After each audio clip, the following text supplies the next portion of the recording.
When we speak of the empath, we must tread softly, for we are entering a sacred wound disguised as a blessing, a fragile soul stitched together from the threads of other people's storms.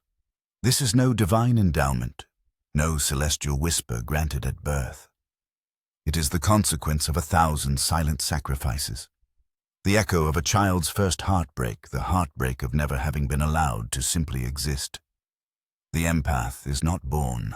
They are forged in the crucible of chaos, tempered by the unpredictable tempests of caregivers, molded by the necessity to feel what others refuse to speak. They became seers, not because they were chosen, but because they had no choice. Their skin grew porous, their hearts turned to listening chambers, their lives tuned to frequencies of pain long before they learned the word I. Before we begin, take a moment to like and subscribe.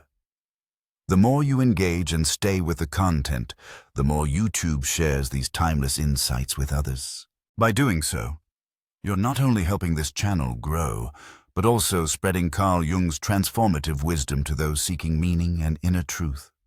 Let's dive into the depth of the psyche together. We romanticize them, crown them with halos of empathy. Imagine them as spiritual prodigies, healers ordained by some higher realm. But peel back the gilded myth, and you will find a child with eyes too wide, watching every flicker of mood in a volatile home.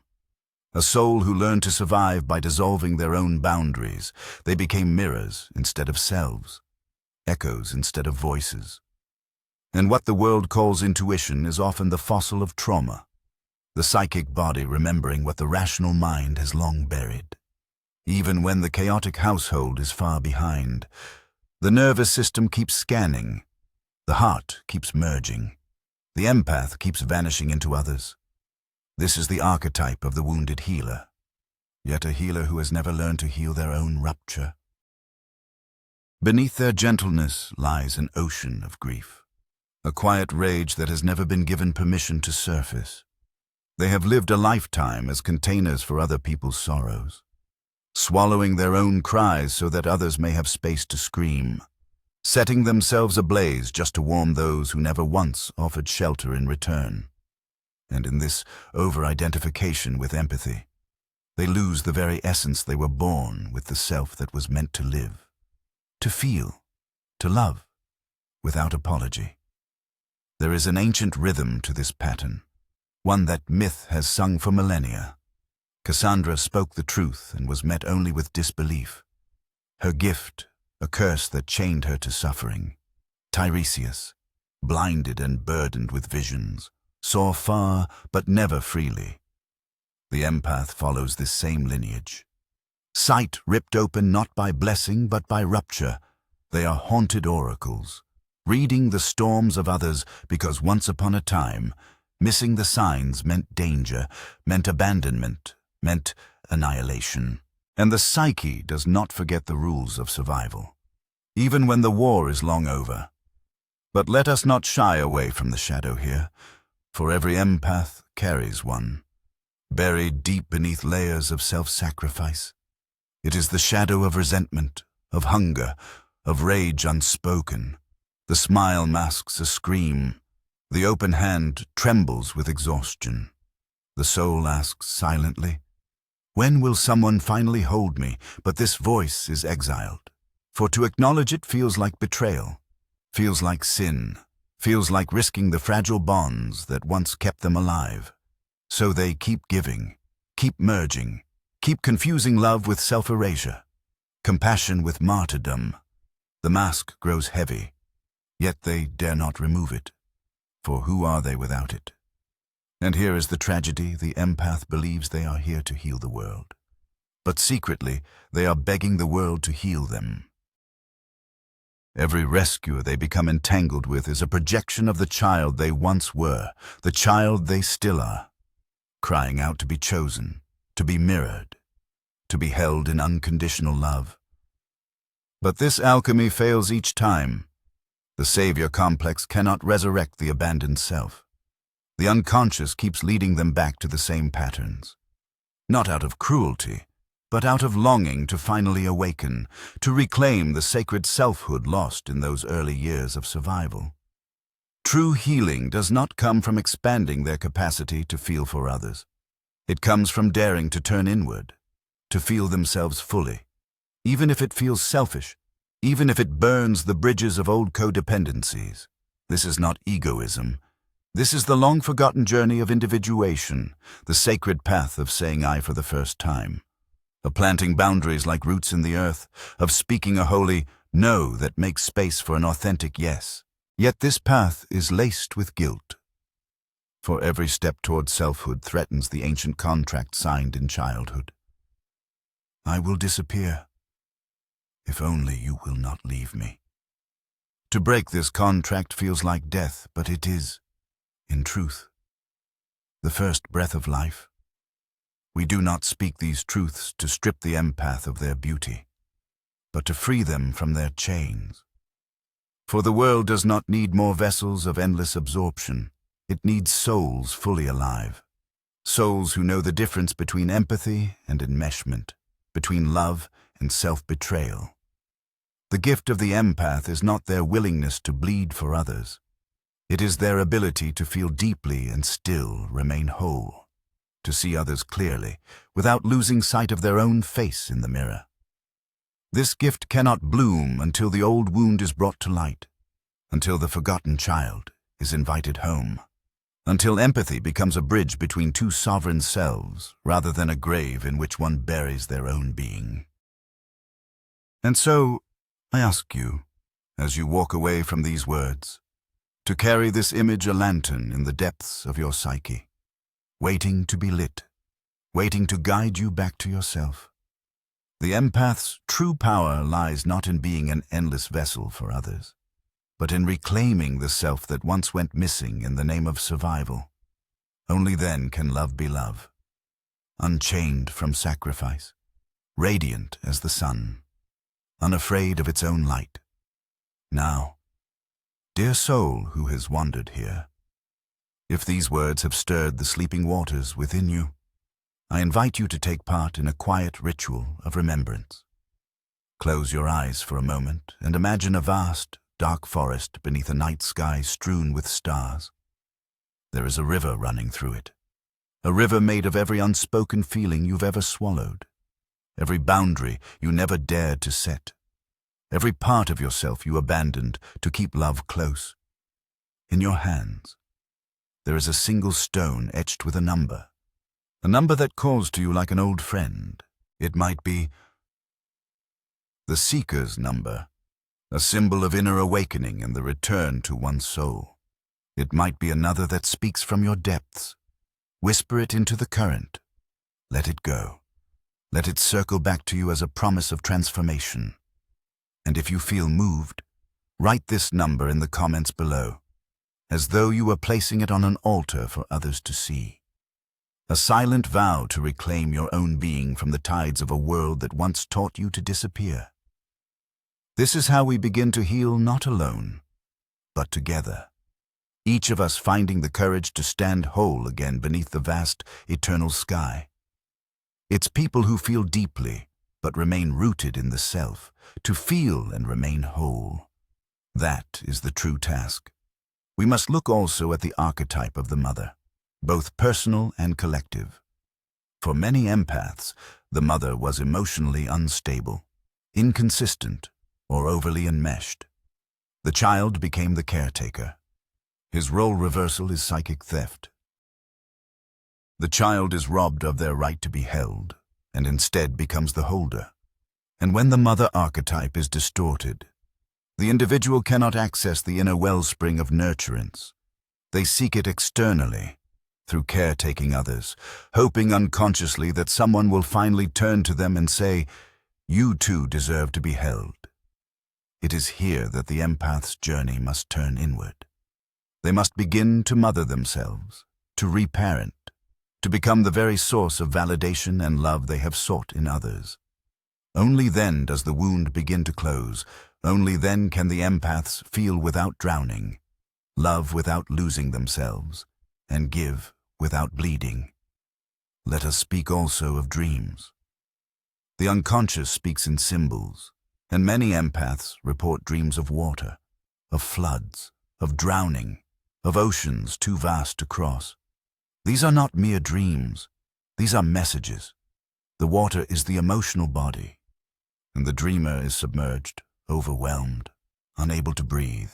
The unconscious is saying, "You are too deep in others. You have forgotten the shore of the self." And sometimes the dream contains a shadow figure, a version of the dreamer who is cold, detached, even cruel. This is the rejected aspect of the self that says enough. This is the part the empath fears becoming the one who sets limits. But it is precisely this shadow that holds the key to integration. For the empath to heal, they must reclaim the capacity to say no, to feel anger, to not always be available. Without this, they remain fragmented, forever seeking in others what can only be found within. The healing of the empath is not in softening further. It is in becoming whole. And wholeness, as I have long taught, is not perfection. It is integration to integrate the shadow, to integrate the rage, to stop fearing the boundaries that make them feel like they are betraying their nature. The empaths must realize boundaries are not betrayal. They are the scaffolding of the soul. And now we come to the most difficult part, grief. The empath must grieve the years they spent over-feeling, over-giving, overextending. They must grieve the loss of childhood, of innocence, of the fantasy, that if they were just good enough, sensitive enough, selfless enough, someone would finally see them. That grief is sacred.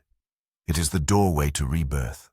And in that rebirth, they no longer have to be the empath. They get to be the self-complex, integrated, powerful, no longer defined by others' needs, but animated by their own essence. They still feel, but they are no longer consumed. And so I invite you now to enter with me into the labyrinth of the soul, where the empath, the one who feels too much, too deeply, too instinctively, is not a miracle of temperament, but the scar carved into sensitivity by the sword of early abandonment. You see, the empath does not emerge because they were designed to absorb all emotion. They arise because no one ever held their own. In the earliest season of life, where the child's nervous system is still fusing with the image of the world, the wound begins. The mother, who is absent, not physically, but emotionally. The father, whose gaze skims over the child's pain without seeing it. The household, where chaos sings louder than safety. These are the crypts in which the empath is formed, not as a gift, but as an adaptation. Unnecessary, exquisite, devastating adaptation. The empath then is not simply tuned in. They are hyper-attuned. Yes, but not from choice. The child's psyche, in a desperate attempt to stay safe, becomes the watcher. It begins to absorb not only what is said, but what is not said. The silences between words, the tremor in the air when violence is near, the false smile that masks contempt. Their antennae grow long and thin and tremble at every subtle frequency. But here is the chilling part. Because no one attuned to them, they were left with no choice but to attune to everyone else. Their survival depended on it. And now, decades later, the empath wonders why they cannot turn it off. Why crowds feel like knives. Why they weep when no one else does. Why they attract the broken, the takers, the hollow ones who see in the empath not a soul, but a source of supply, because the empath's wound has never been honored, only praised. You're so caring. They're told. You always understand. But inside, they are drowning in everyone else's grief while their own remains unnamed. Empaths are not born. They are forged in the crucible of unmet needs. And in this forge, something paradoxical happens. They become beautiful. Because the psyche, even in pain, seeks wholeness. The empath's sensitivity is a compensation, a bloom that grows from the shadowed soil of trauma. The child who wasn't loved learns to love others with holy ferocity. The child whose pain was ignored becomes fluent in pain itself. But this fluency is costly. It requires the suppression of their own needs, their own rage, their own darkness. It demands the burial of the true self beneath the socially acceptable mask of kindness. And this, my dear listener, is where the shadow creeps in. For what is not expressed becomes possessed. The empath praised for their light often hides a deep howling darkness within a rage that they are not permitted to feel, a despair that terrifies them. But it is there, buried beneath years of serving others, and unless it is met, welcomed, and integrated, it will turn against them. The empaths will begin to collapse under their own weight. They will experience fatigue, not of the body, but of the soul. They will lose the threat of their identity, unable to differentiate between their own emotions and those they have absorbed. I have seen it time and time again in my patients. The woman who breaks down weeping in my office and says, "I don't know who I am anymore." The man who cannot sleep because he lies awake worrying about people he barely knows. The intuitive child who grew into an anxious adult. Their wound was never named, and because it was never named, it grew into an identity. They became the empaths, unaware that this very identity is built atop a wound. The gift they were praised for was actually the price they paid for love they never received. In mythology, there is always a price for vision. To see the unseen is to be both blessed and cursed. The empath, like the seer of old, often pays this price with their own wholeness. But there is a way through, not around, not above, but through. And it begins by descending into the wound itself. To behold, the empath must become aware. They must see their sensitivity not only as a strength, but as a survival strategy that has outlived its usefulness. They must ask, when did I first learn that I had to feel everything? When did my body first tighten in fear that someone else's mood might explode? When did I decide unconsciously that my feelings were less important than keeping the peace? These are not intellectual questions. These are questions for the dream world, for the somatic intelligence of the body, for the silence beneath words. And here, the archetypes return the wounded child weeping beneath the armor of adulthood. The caregiver tirelessly serving others to earn love. The martyr sacrificing self to avoid abandonment. These are not metaphors. These are the living figures in the inner theater. And until the empath confronts them, they will remain puppets pulled by invisible threads. But when the empath sees, truly sees the pattern, a rupture occurs. And in that rupture, healing begins. The empath must reclaim their right to be angry, to be unavailable, to be misunderstood. These are revolutionary acts for a soul trained to disappear. They must stand in front of the mirror and say, "I matter. My pain matters. My energy is not free." They must learn the sacred boundary, not a wall, but a skin, not a fortress, but a flame. One that says, "I am here. I feel you, but I will not carry you." That is the difference between empathy and enmeshment, and the empath must learn it or else drown. You see, true empathy begins not with others, but with the self. To walk the road of individuation, the empath must turn inward. They must feel what they have always avoided, their own grief, their own loneliness, their own unmet hunger. It is a terrifying path, for it asks them to abandon the role they've played their whole life. But on the other side, there is freedom. Not the freedom to feel everything, but the freedom not to. The freedom to choose, to discern, to say, "This is mine, that is not." And in that moment, the empath is no longer a wounded child in an adult's body. They are a sovereign being, a mystic who feels by choice, not by compulsion, a soul who knows their power lies not in absorbing others, but in radiating truth from within. Empaths are not born. They are wounded, but wounds, when honored, become portals. They become holy. And so the wound becomes the altar where the empath spends low, not in worship of pain, but in a desperate act of cool preservation. The wound, unacknowledged, festers in silence. And silence, when prolonged, becomes the language of the unconscious. If the individual does not name their suffering will name them. It will carve their personality into a shape, not of their choosing, but of their avoidance. They will wear masks of harmony, while inside, the animus rages in rebellion. They will feed everyone else from the cup of compassion, unaware that the cup has been cracked since childhood. What the world calls an empath is not a gift from the stars, nor a celestial soul, more attuned to divine vibration, but more truthfully. It is the adaptation of a child who learned that their safety depended on the moods of those around them. It is a trauma response transmuted into personality.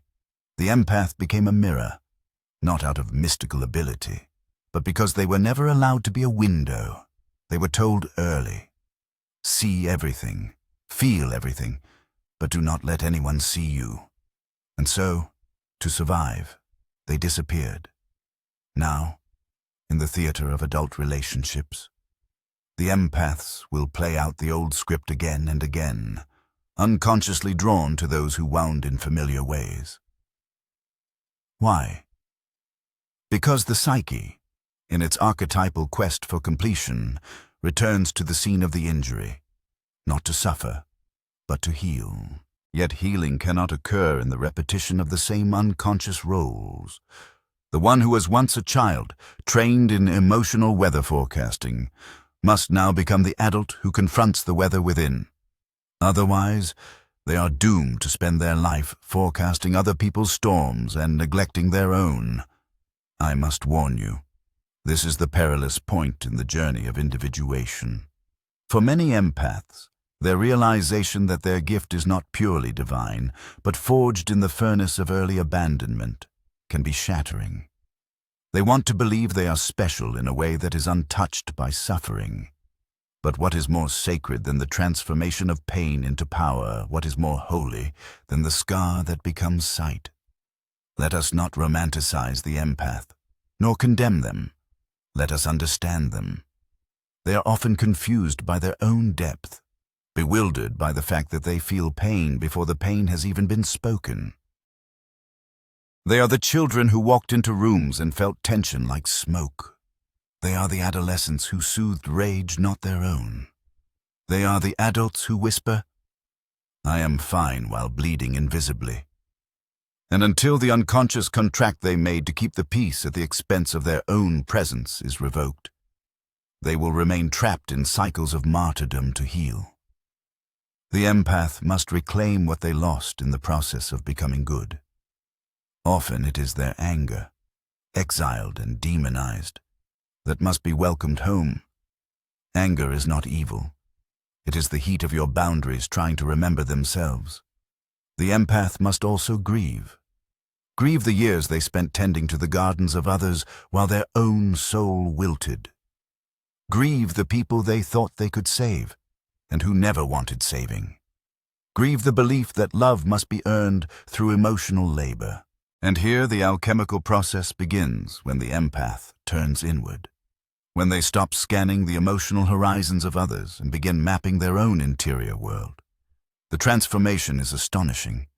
Their sensitivity, once reactive, becomes sovereign. They no longer absorb pain. They witness it. They no longer rescue. They respect. They no longer dissolve in order to connect. They remain whole and allow others the dignity of doing the same. Then the archetype of the wounded healer emerges here, not as a myth of saviorhood, but as a mirror of inner integration. In Greek myth, Chiron was the centaur who could heal others, but not himself until he chose death, a symbolic death of identity. In this sacrifice, he transcended his wound. The empath must allow the old self, the identity built on suffering, to die. Only then can a new self, one rooted in true power, emerge. And this is the ultimate truth. Empathy without boundaries is self-destruction. Empathy with consciousness is transformation. The empath is not here to carry everyone's pain. They are here to become so aware of their own that they illuminate the path for others to do the same, not by absorbing, but by embodying, not by merging, but by standing firm, not by pleasing, but by being. Now, I ask you, if you recognize yourself in these words, are you willing to meet the child in you who became an empath, not by nature, but by necessity? Are you willing to hold them, to love them, to tell them? You do not have to earn love by disappearing. You are allowed to exist fully, fiercely, unapologetically. For until you do, the archetype will repeat itself in every relationship, every job, every spiritual path, a loop of unconscious compassion that depletes the soul. You are not weak because you feel deeply, but you are wounded if you cannot stop yourself from carrying what does not belong to you. And the healing begins not by becoming less sensitive, but by becoming more self-aware. It is not the feeling that is the problem. It is the forgetting of your own center. So, I leave you with this. You were not born to disappear into other people's shadows. You were born to illuminate your own. And from that sacred illumination, you do not save the world. You show it what it means to be whole. And so, when you feel the pain of the world with such excruciating precision, when you anticipate shifts in others' moods before even they become aware, do not assume this is simply a miraculous spiritual sensitivity bestowed at birth. No, the roots are deeper and darker. These abilities are adaptations of a child once desperate to remain safe in a chaotic emotional field. It is the child who became the parent's shadow interpreter. The empath, often unknowingly, was the one who decoded the unspoken, who sensed the rising storm behind the father's silence or the terror behind the mother's smile. They survived. Not by brute strength, but by developing a radar so refined it could catch even the subtlest tremor of unease in the air. But this very radar, so praised in adulthood, was forged in crucibles of neglect, rejection, and invisible trauma. Empathy, when born from wound, is a double-edged blade. It can heal or harm, depending on whether it is directed inward or outward. You see, many empaths become healers for others, yet remain wounded children within, terrified of turning their gift upon themselves. For to feel one's own pain, the original pain, is to face the unbearable truth that the love they gave to others was once denied to themselves. And here we arrive at the chilling truth. Empaths are not born. They are forged. They emerge not from divine bestowal, but from the silent suffering of early psychic injuries. To understand this more fully, we must return to the concept of the wound as sacred. In myth, the wound is always the beginning of the journey. The Grail Knights each bore a wound that drove their quest. The Fisher King, eternally bleeding, held the land in decay until the right question was asked. What ails thee? That question, innocent and soul-focused, is the very question the wounded empath must ask of their inner child. But how many dare ask it? How many empaths, intoxicated by their ability to comfort others, truly stop and ask themselves, what is the origin of my sensitivity? What unseen wound am I tending in others that mirrors my own? Without this inquiry, empathy becomes a prison of projected caregiving. One becomes addicted to saving others, to feeling needed, not because of virtue, but because of unconscious identification with the wounded. The wounded healer archetype then becomes active, but not yet transcended. For only when the healer recognizes their wound and ceases to identify solely through it, does the transformation into a whole being occur, to carry the wound as a symbol rather than a mask. To be authentic is to be initiated into authentic healing, not of others first, but of the self. Empaths, in their shadow, are often boundaryless. Why? Because they learned, perhaps before they had language, that love was conditional upon their merging. They were rewarded for attuning, for being agreeable, for anticipating others' needs, and punished, subtly or harshly, for asserting their own. The psychic walls were torn down in infancy, not as a noble sacrifice, but as a survival mechanism. Thus, the absence of boundaries in the adult empath is not a virtue. It is a scar. And until that is seen, until it is honored and mourned, the empaths will continue to confuse martyrdom with love. Dreams. To reveal this, in the dreams of many empaths, I have observed, one sees water of the first, dark oceans, floods or submerged houses. Water, as the unconscious speaks of overwhelm, but also it reflects the feminine, the archetype of receptivity, of feeling, of the great mother. And when these waters rise, it is often a signal from the psyche that the self is drowning in unprocessed emotional residue. It is calling through image and symbol for the dreamer to re-establish a center, to rebuild an island upon which they can stand, rather than sink. These dreams do not lie. They point to the fundamental task of individuation, reclaiming one's own feeling, life without dissolving into the emotions of others. And here arises the paradox. The true empath is not one who feels for others, but one who has first reclaimed their own interiority. It is not a gift of absorption, but of discernment, to feel with not, instead of, to witness, not to be consumed. And this differentiation is only possible when the root wound has been brought to consciousness, grieved, and symbolized. Only then does the empath transform into the seer, one who knows not just what others feel, but why they feel, and more importantly, what is theirs to carry and what is not. I remember a patient, a woman who came to me in middle age, exhausted, yet shimmering with a light she herself could not name. She had lived decades attuning to the sorrows of her children, her husband, her co-workers. Everyone came to her. "You're so good at listening," they'd say, yet inside, she was crumbling. She wept not from others' pain, but from her own absence. "I don't know who I am if I'm not helping someone," she confessed in analysis. We discovered the image of the invisible child, a dream where she wandered a vast house, unseen, always tidying after ghostly figures. And I ask her, as I ask you now, who tidies your soul, who sees your original face before the world, carved it into caretaker? Her journey, like that of many empaths, was the journey of reclaiming the self beneath the sensitivity, and it was not easy. It involved rage, righteous, unseen, buried rage.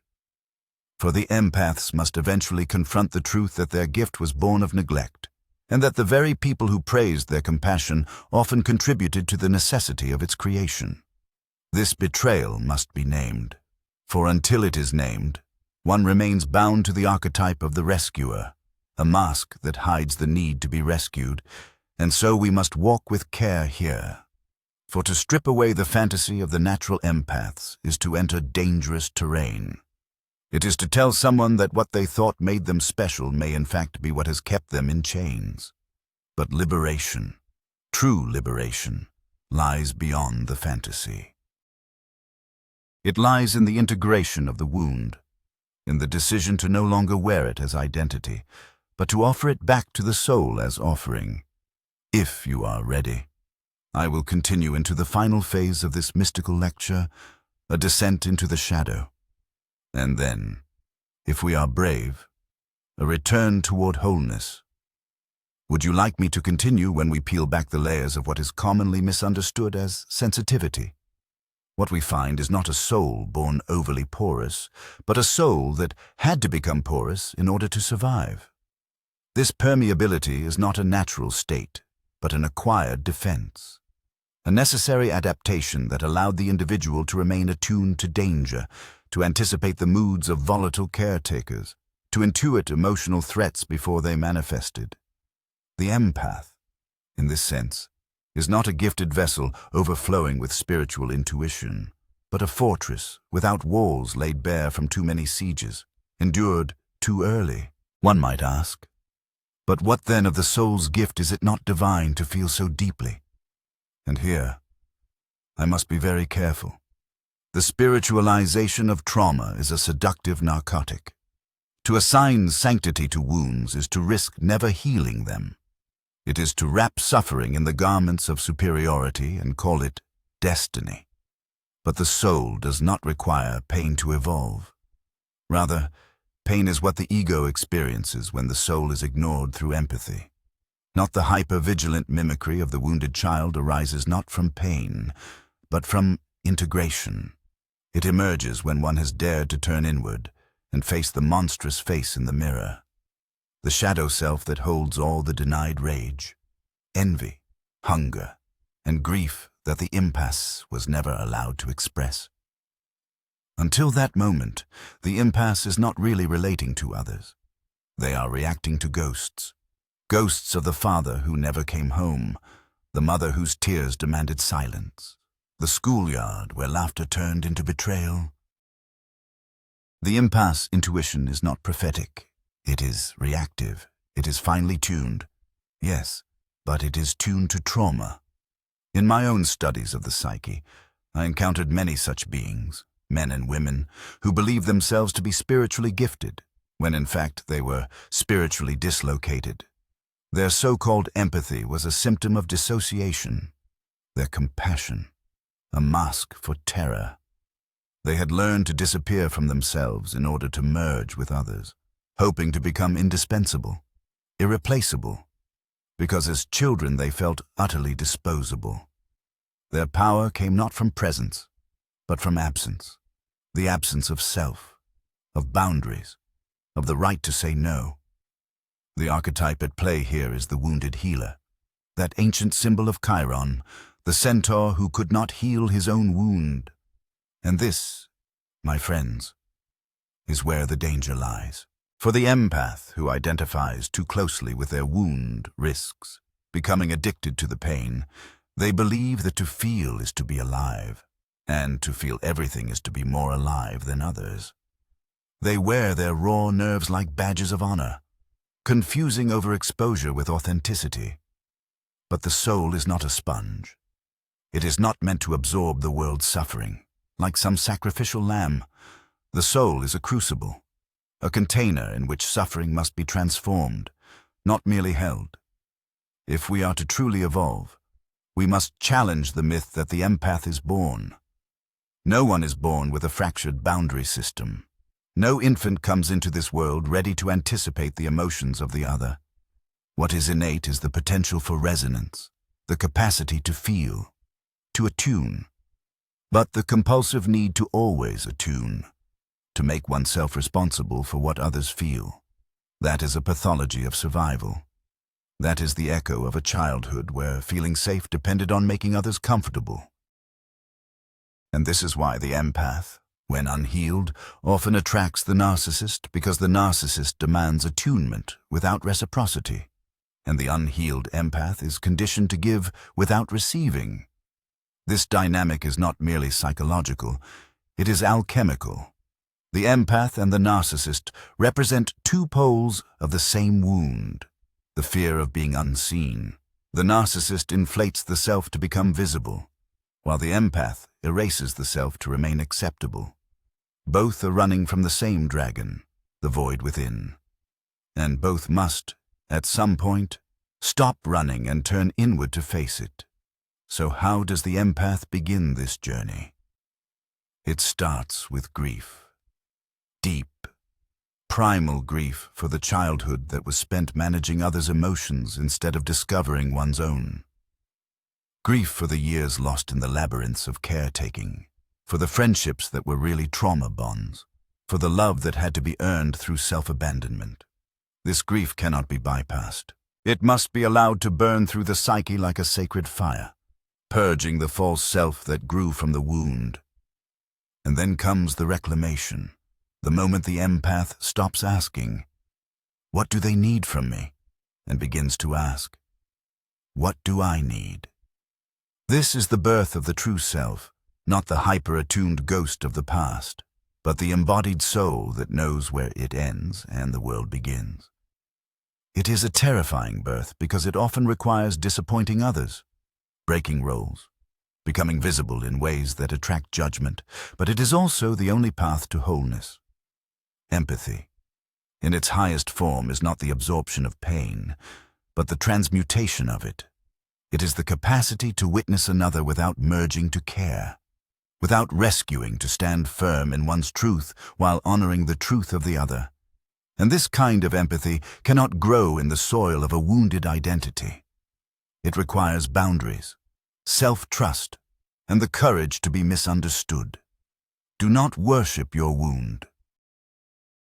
Do not make a shrine of your suffering. Instead, study it. Sit with it as you would a strange and ancient god. Ask it what it wants from you. Ask it why it chose you. And then, when it answers, do not recoil. Listen, because your wound does not want to define you. It wants to free you. The empath, who is no longer ruled by the wound, becomes something else entirely. Not a sponge, but a mirror. Not a rescuer, but a guide. They stop absorbing the pain of others and begin reflecting the truth. They become initiators into the sacred darkness, midwives of the inner child, keepers of the fire that can illuminate the hidden corners of the soul. This is their true calling, not to bleed for the world, but to show the world how to stop bleeding. When I say that empaths are wounded, I do not mean to reduce their experience. I mean to sanctify it, for the wound, once integrated, becomes a portal. And through that portal, we meet the divine, not in the ecstasy of fusion, but in the integrity of separation. We are not here to become each other. We are here to become ourselves, fully, fiercely, and without apology. And so, I leave you with this: to be an empath is not to be special. It is to be called to heal, to awaken, to embody the boundaries you were never taught. And if you accept this calling, not as a curse, but as an initiation, then you will not just feel the world, you will help transform it. And yet, the most dangerous illusion an empath may carry is the illusion that their sensitivity is a virtue devoid of wound. This is not so. True empathy is forged in the crucible of suffering. It arises not from moral superiority, but from survival. Survival of emotional fragmentation, of abandonment, of bearing the unbearable. The child who becomes the adult empath was not trained in love, but in danger. She watched the moods of others with intensity, not because she wanted to, but because she had to. In such homes where the parent is emotionally volatile, narcissistic, depressive, or addicted, the child becomes a silent seismograph of storms. She scans the emotional air, not to help others, but to stay alive. This kind of empathy is hypervigilance in disguise. It is not born of care, but of fear. It is a reflex, a defense, an ancient coping mechanism wrapped in the spiritual veneer of compassion. And herein lies the chilling truth. The empath, often glorified, is not a saint, but a survivor. She has learned to feel what others feel, because the price of not doing so was neglect, punishment, or even annihilation. And though she may be praised for her insight and depth, The truth remains. The empath is the one who bore the pain of others so completely that she forgot to feel her own. But what happens when an empath awakens, when she begins to see that what she called love was actually adaptation, that what she called connection was enmeshment, and that what she thought was her greatest gift was a scar carried like a badge, then the real journey begins. Then she must descend into the underworld of her own psyche, into the layers of grief and rage and confusion, long buried under the masks of caretaking. And in that descent she may meet for the first time the ghost of the child she once was, the tender, frightened creature who needed to be seen, held, protected, but was instead made the protector. So empathy must be reclaimed through individuation, through shadow work, through the painful realization that one does not owe their life to the regulation of others' emotions. An empath must ask, who was I before the wound? Who am I when I am not performing emotional labor for the world? What feelings are truly mine? To reclaim oneself in this way is not selfishness. It is salvation. It is a step toward psychic integrity, toward becoming whole rather than merely good. And the archetypes will guide her as they always do. The wounded healer, the mother, the shadow, the trickster. They will visit her dreams and speak in images and symbols, whispering truths. She dared not name aloud a snake appearing in her bed, representing primal energy suppressed, a house with too many rooms, fragmented psyche, an ocean, rising unfelt emotion ready to burst. Each dream will be a revelation, a breadcrumb in the dark forest of rebecoming. As she follows them, she may begin to notice something miraculous. Her empathy, once compulsive, becomes conscious, no longer an obligation. It becomes a choice. She may still feel deeply, but now, with boundaries. She may still intuit the pain of others, but she no longer absorbs it like a sponge. She may walk into a room and feel the air shift, but now she knows it is not her job to fix what she did not break. And in this way, she is no longer just an empath. She is an alchemist, one who has transmuted her pain into power, her wounding into wisdom. The gift remains, but it is no longer a wound. It is a tool. I do not speak these things to condemn empathy, but to liberate it, to strip it of the spiritual bypassing and romanticization it so often receives. Empathy is not your identity. It is the residue of your survival, and only when you trace it back to its origin can you choose, truly choose, to wield it differently, to use it in service of truth, not trauma, in love, not fear. So let us now sit with the final truth, perhaps the most difficult of all. Your greatest sensitivity may have been forged in your greatest violation. And that is not your shame. It is your myth. It is your path. To walk it consciously is to awaken from the trance of people-pleasing, to step beyond the martyrdom of the empath and into the fierce and sacred fire of self-possession. That is where you are headed. Not back into the past to rescue the ones who wounded you, but forward into a future where your empathy is no longer your cage, but your compass, and that, my dear soul, is a work of a lifetime. But let us now arrive at the deeper revelation. The path forward for the empath is not merely about shielding oneself or mastering boundaries, although these are crucial thresholds. The true path is alchemy, the transmutation of pain into wisdom, of raw sensitivity into the goal of individuation.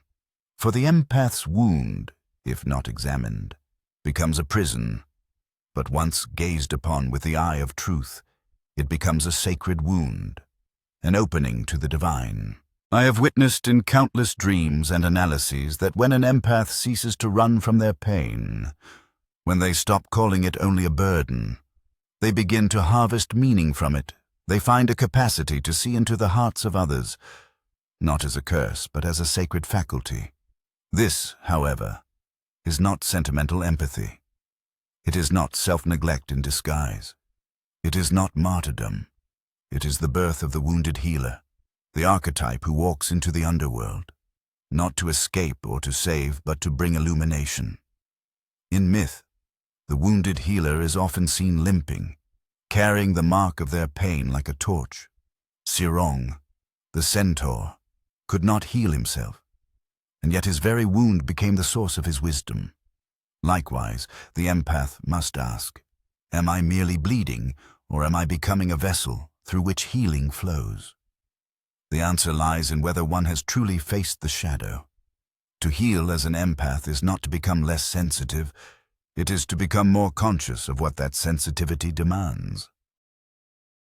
The soul does not merely want to feel, it wants to transform. It wants to remember the ancient capacity to carry pain, not as a weight, but as a symbol, a message from the deep psyche that says, this is how the world speaks through you. But to do so, the empath must release the false identity of being merely a sponge and awaken into the deeper identity of being a mirror, one that reflects, not absorbs.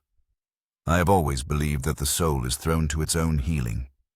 If you are born with the seed of empathy, perhaps it is because your soul longed to transmute the very field of your ancestral suffering. Your body may still remember the mother's scream, the father's absence, or the night the house went silent from terror. But your spirit remembers a vow. I will not let this story end in pain. I will feel what others refuse to feel. And in doing so, I will awaken what has long been dead in the world. This is the true empath, not a victim of sensation, but an alchemist of feeling. If this has stirred your depths, do not rush to label or to fix yourself. Instead, sit with your wound. Speak to it. Ask it what it has kept for you. It is not your enemy. It is your oracle. The pain you feel was once love that had nowhere to go. Let it go now. Let it fly upward like incense, and from the ashes let a new self rise. One not afraid to feel, but also not enslaved by feeling in the final analysis. The empath is the one who has walked the desert of abandonment and returned carrying water. But remember that water must be first offered to the self. You must drink from the well of your own healing before you can offer it to the world. You are not born an empath. You are initiated into it through pain, but you are not meant to stay there. You are meant to emerge as the healer, as the torchbearer, as the one who knows my wound was not my end.